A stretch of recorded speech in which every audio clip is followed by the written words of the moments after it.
આજ રોજ હું આપના માધ્યમથી જણાવું છે કે તારીખ 5/1/2026ના રોજ તાલુકા પંચાયત કાર્યાલયની અંદર સફાઈ કામદાર તરીકે ફરજ બજાવતા અશોકભાઈ ભૈલાલભાઈ સોલંકીને તાલુકા પંચાયતના કારોબારી અધ્યક્ષના પતિ શ્રી કેતનભાઈ પટેલ તેઓએ બહાર રોડ પર ગાડી ઊભી રાખી અને તેમને બૂમ પાડી, પરંતુ અશોકભાઈ નહાવા બેઠેલા તો એમના પુત્ર આવીને સાંભળ્યું તો એમના પુત્રને એવું કહે છે કે ભાઈ તાલુકા પંચાયત ચાવી લ્યાલ, મને તો લોક ખોલી આલ. કહે તો પેલા ભાઈએ ના પાડ્યું છોકરાએ કે સાહેબ આજે રવિવાર છે, હું કેવી રીતના ખોલું?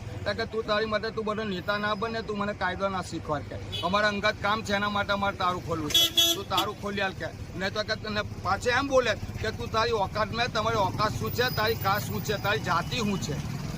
કારણ કે તમે જો કરે છે, તમે ભંગ્યા મને આવો કાયદા શીખવાડશો તો અમારા તાલુકામાં નેતાગીરી કરવાની બંધ થઈ જાય. માટે આપ સાહેબને મારી જિલ્લા વિકાસ અધિકારી સાહેબ અને ગાંધીનગર બેઠેલા અધિકારી તેમજ પદાધિકારી મારી વિનંતી, મંત્રી સાહેબને મારી વિનંતી કે આમોદ તાલુકા પંચાયત સફાઈ કામદાર વાલ્મીકી સમાજના જે અશોકભાઈ ભૈલાલભાઈને જે છૂટા કરેલા એને દિન 2 મે જો કામ પર લેવામાં નહીં આવે તો ના છૂટ્યા મારે આમોદ તાલુકા પંચાયત કાર્યાલય સામે હડતાળ પર જવાની ફરજ પડશે અને ના છૂટ્યા મારે એફઆર એટ્રોસિટી કેસ બનાવીને એફઆર ભરવાની ફરજ પડશે જિલ્લા વિકાસ અધિકારી સાહેબ અને તાલુકા વિકાસ અધિકારી સાહેબ સામે. કારણ કે આ એક વાલ્મીકી સમાજનો ગરીબ માણસ છે અને તમારા કારા ધોરા કરવાના હોય, જે કરવાનું હોય અને જે કરતા હોય તેમે તમારે અમારે એક નાના માણસ સફાઈ કામદાર શા માટે તમે એનું શોષણ કરી રહ્યા છો, અત્યાચાર કરી રહ્યા છે? માટે આપ સાહેબને મારી વિનંતી કે તાકીદે આ સફાઈ કર્મચારીને એને ન્યાય મળવો જોઈએ, એ તો ના ચૂકે મારા ગાંધીનગરમાં કપડાની જરૂર પડશે. જય ભીમ, જય ભીમ. નમસ્કાર, હું તાલુકા વિકાસ અધિકારી જંબુસર તરીકે તાલુકા પંચાયત જંબુસરમાં ફરજ બજાવું છું. સાથે સાથે મારી પાસે તાલુકા પંચાયત આમોદનો બી ટીડીઓ તરીકેનો ચાર્જ છે.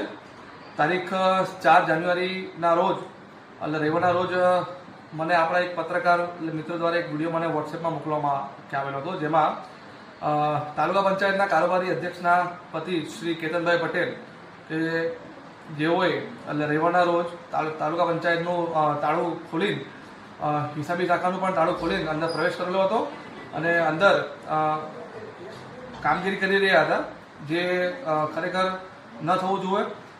સરકારશ્રીના નિયમો પ્રમાણે આપણે રવિવારે જો કચેરી ખોલવાની થાય તો કચેરીના વડાની એટલે કે મારી પૂર્વ મંજૂરી લેવી પડે. હવે આ એક ગંભીર બાબત છે અને ગંભીર બાબતમાં સૌપ્રથમ તો તાલુકા પંચાયતના જે સ્વીપરની કામગીરી કરે છે, જેઓ તાલુકા પંચાયત સાફ સફાઈનું કામ કરે છે અને એમને ચાવીની કસ્ટડી આપવામાં આવેલી હતી. તેઓ પ્રાથમિક દ્રષ્ટિએ આમાં કે જવાબદાર જણાય છે. સાથે સાથે કેતનભાઈ જે ચેમ્બરમાં ગયા હતા એ હિસાબી શાખા હતી, એટલે હિસાબી શાખાના જે શાખાધિકારી છે મુકેશભાઈ ડાભી, જે ડેપ્યુટી એકાઉન્ટન્ટ તરીકે તાલુકા પંચાયતમાં ફરજ બજાવે છે, તેઓને પણ આપણે નોટિસ સર્વ કરવામાં આવી હતી અને